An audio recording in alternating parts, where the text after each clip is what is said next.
Pour les internautes, voilà pourquoi je viens m'expliquer sur internet, parce qu'il y a encore un truc qui va pas. L'autre jour, il a neigé à Prampaille. Bon, moi, je me suis retrouvé bloqué à la il était 5h, bref, on va passer vite. J'arrive à Prampaille, il était 5h30. Je me suis dit, ce soir, c'est baisé, les gens, ils vont être bloqués à Prampaille et ils vont dormir là. J'ai laissé faire. À 18h, il y a des gens qui me demandaient secours pour dormir. J'ai commencé à trouver des maisons.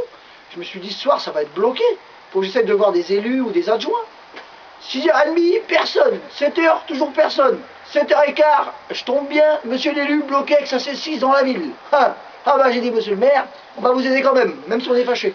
Bref, je lui ai demandé d'ouvrir une salle, parce que les gens, il y avait au moins 20 personnes qui cherchaient à dormir. Et il m'a dit, vous êtes sûr qu'il faut ouvrir une salle? Ah bah rendez-vous compte, les gens sont dans la rue. Ça, j'y en parle à 7h. 7h30, toujours pas de salle. 8h, pas de salle. 8h30, pas de salle. 9h, pas de salle. Il a fallu que j'emprunte un téléphone de quelqu'un pour le rappeler, pour lui dire qu'on était au donjon en train d'attendre, il faisait froid. Au début, tout allait bien. Bon, Mike, on se parle pas, mais c'était Dallas ce soir-là. Dallas, on s'entendait bien. On devait faire à manger aux gens, du café, etc., etc. Monsieur l'élu avait dit oui. Une chose qu'il a faite, les gens pourront témoigner, il a fait descendre la chaudière du chauffage. Ça, c'est pas digne d'un maire. Et une chose que j'ai pas appréciée non plus, vu ce qu'il a fait, alors moi j'ai fait ma pub aussi, c'est normal là quand même. Il a ramené des bulletins municipaux, des petites cartes de visite et un stylo. Les gens, c'est pas ça qu'ils voulaient, c'est des couvertures. Il a bien eu du mal à en trouver, c'est moi qui ai dit en chercher à l'hospice, il y en avait que 7. Pas un seul de la ville, pas un adjoint, rien, il n'y avait que monsieur l'élu. Et s'il n'avait pas été là, comment ils auraient fait les gens? Alors il faut revoir tout ça, monsieur le maire, il faut organiser tout. Et moi, je vous conseille d'investir dans un groupe électrogène.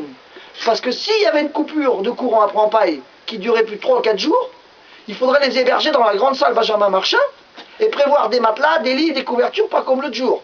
Aussi prévoir éventuellement à manger. Parce que l'autre jour, il y a des gens qui avaient que 2 euros, des routiers de Charchinier. Ils n'ont pas pu manger et ils vous ont demandé un sandwich. Vous avez répondu non, d'aller au café en face. Mais quand vous n'avez pas d'argent, comment vous faites? Alors, en fin de compte, ce qui a été dit dans les journaux et à la télé, c'est que du pipeau. Les gens pourront le dire. Je suis un des seuls à Prampaille à avoir porté secours aux gens et à les avoir aidés. Il y a des témoins, je les ai même logés. Alors, il faut arrêter, monsieur l'élu, d'en refaire toujours pour vous. Je sais que vous allez vous acheter un 4x4 parce que vous l'avez dit. Mais c'est pas un 4x4 qu'il faut. C'est des nigeleuses. Et au lieu d'avoir fait des travaux dans n'importe quoi, il fallait investir là-dedans. Il y a des gens qui sont bloqués dans Prampaille avant de parler d'une 4 voies.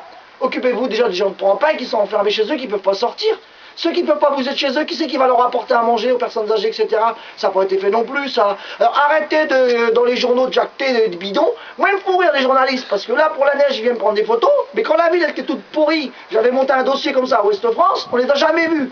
Bref, monsieur l'élu, une chose qui est sûre, c'est pas vous qui vous êtes occupé des bénévoles, c'est moi et d'autres personnes. Et on a resté toute la nuit pendant 12 heures. Et vous avez dit d'arrêter de faire du café. Les gens, ils n'avaient pas de café le matin au réveil. Alors, monsieur les internautes, j'aimerais bien vous témoigner pour savoir si c'est monsieur le maire qui est venu à votre secours ou si c'est moi. Sur ce, je vous laisse. Allez, adios, amigos.